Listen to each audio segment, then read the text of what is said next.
Good morning mga palangga. Good morning. Coco, good morning. Ay, nako, isnab. Isnab. Isnab na batang to.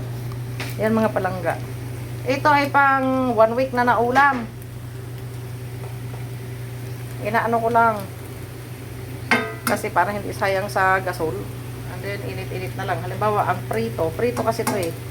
Pero, tinimplahan ko siya ng parang, may sibuyas, may bawang, paminta, magic sarap, tapos may secret ingredients. So, yan ay kasama na din dyan ang ulam ng aking bibibu. Kasi maarte si Bully. So, ayan. Kaya ganyan yung hitsura mga palangga, kasi may sabaw yan. Ngayon naiga na siya, so lalagyan na natin siya ng mantika. So, madali na lang siyang maluto. And then, look mga palangga. Ito ang ulam talaga ng tao. Ayan. Ayan mga palangga. Ang gagawin ko lang dito ay pinatisan. Kasi nakakasawa na ang adobo. So, pinatisan lang siya. Kompleto ingredients siya, pero patis lang pantitimpla ko dyan. Minsan kasi mga palangga, kapag patis lang ang pantimpla mo, mabango. Pero ako nilagyan ko siya ng kamatis, and no worries mga palangga, hindi yan masisira. Kasi iinit-initin yun lang yan. Diba? Sa panahon ngayon, mahal ang gasol, so kailangan matuto tayong magtipid. Pwede tayong magluto ng ulam na maramihan, init-init na lang. O diba, nagkakakulay na yung sabaw. Sakto pag konti na yung sabaw mga palangga, lalagyan na natin na siya ng patis. Last na yung patis. Pero syempre, may timpla na yung mga palangga. Diba? Kamatis, sibuyas, maraming bawang. At may secret ingredients at lalagyan pa natin yan ng pamintang durog. Wait lang ha. Yan, lalagyan natin siya ng pamintang durog.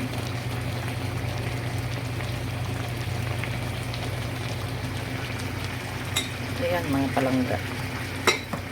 So, ayan ang aking nilulutong ulam. Kasama na ang aking mga pets. Diba? Shout out kay Nini Michelle. Dito naman nakain sila Nini sa umaga at saka sa gabi. Ayan. So, ganyan ang ating ginagawa mga palangga.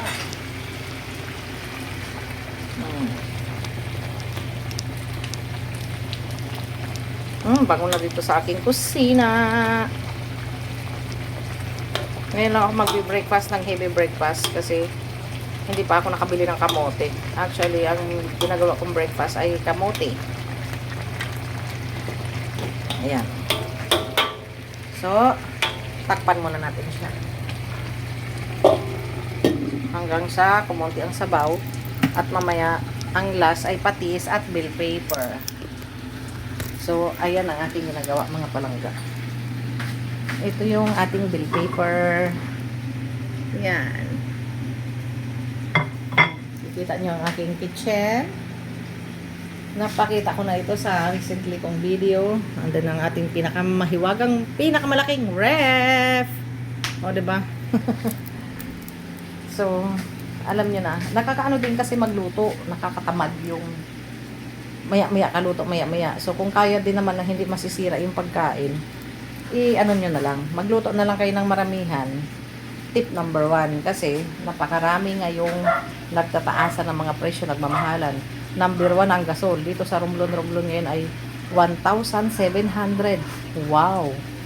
Diba? So, 4 times na tumaas siya. Kasi, dati nang bumibili kami ay 1,100 lang. Ngayon, 1,700. So, kailangan natin matutong magtipid mga palangga. Kasi nang umalis yung asawa ko, ito pa lang yung ginagamit namin. Ayan, ubos na siya. So, hindi talaga ako nabili pa. Tapos, ito na yung last na yung aming pang-emergency na gamit ko na rin. So, pag wala na yan, hindi mo na ako bibili. Hintayin kong bumaba. Kasi ako muna ay gagamit ng uling. Mag-uuling muna tayo sa labas. Doon naman sa aking dirty kitchen. Outside. So, ayan mga palangga. Ayan. O, diba? Special na pinirito. Ang tawag ko dyan, pinasosyal na pinirito. Kasi meron siyang fried garlic, pamintang durog, may patis at kunting asin. Tapos may konting pampalasa. Alam niyo na. So, ayan mga palangga. Balikan natin yan mamaya. Dumaga sa labas. Iikot-ikot ko muna kayo for a while. So, ayan. Mahirap pag walang tubig mga palangga. Ayan, oh, walang tubig. Diyos ko Mariusin, pag walang tubig, magulo ang kusina.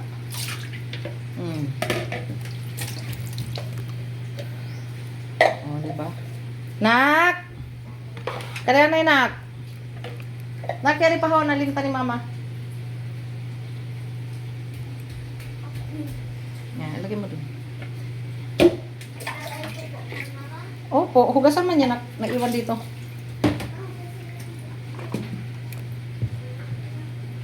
So, ayan. Ayan ang ano natin sa ating lababo. Tayo ay mag-ano tayo ngayon ng ano. Ito talagang inaayawan ko sa lababo mga palangga. Hindi kasi siya kagaya doon sa resort na talagang ano, 'di ba? Nakita niyo naman.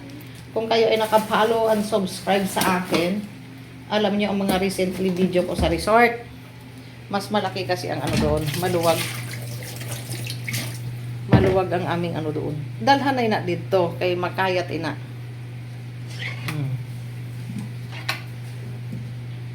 Ayan, mga palangga. Mahirap pag walang tubig. Summer na kasi pawala-wala ang ating tubig. Tsaka ano, mahirap pag walang tubig.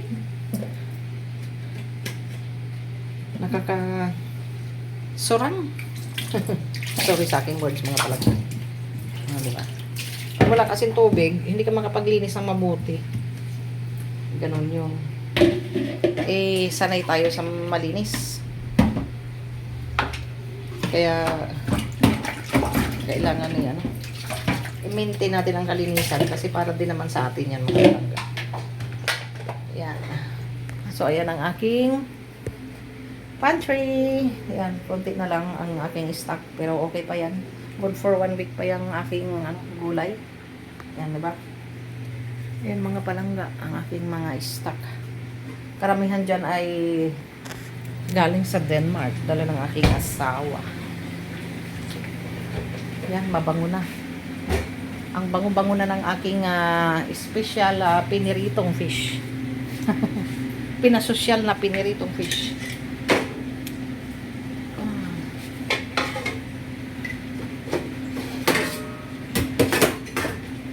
Mag-aayos ako mamaya dito mga palangga. Ayusin ko yung mga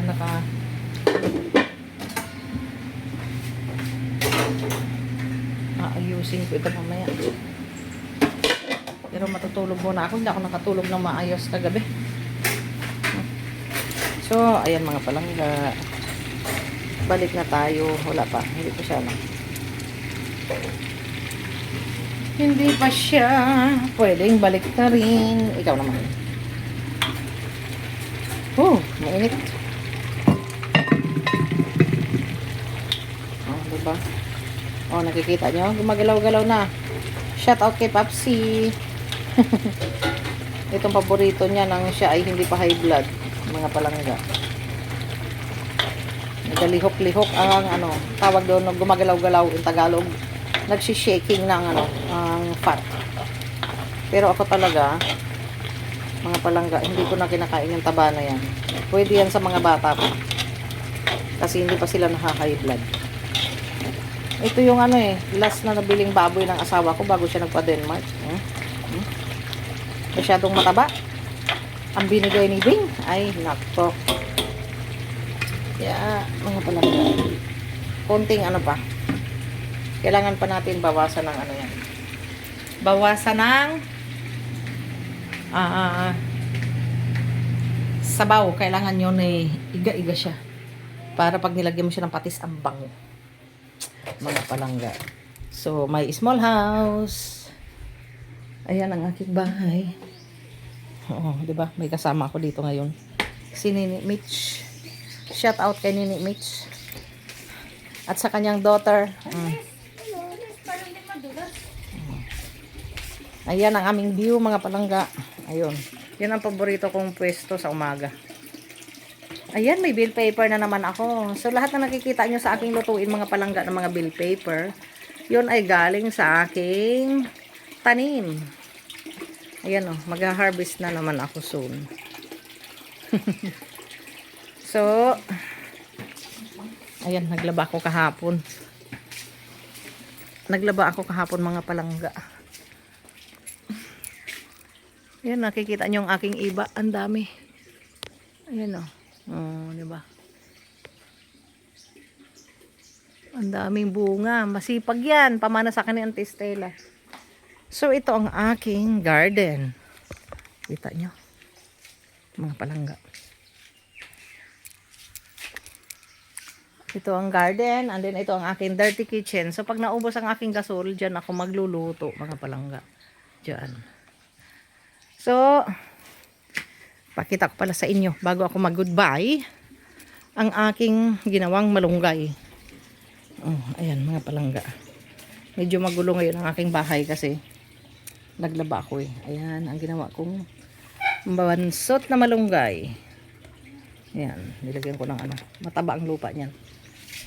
So, that's it for now, mga palangga. Thank you for watching. At matuto tayo magtanim-tanim kahit maliit lang ang ating lupain. Charot. God bless you all and don't hope you like it my video, mga palangga. Ayan ang aking kalamansi. O, diba? Bye-bye! Thank you for watching. God bless you all.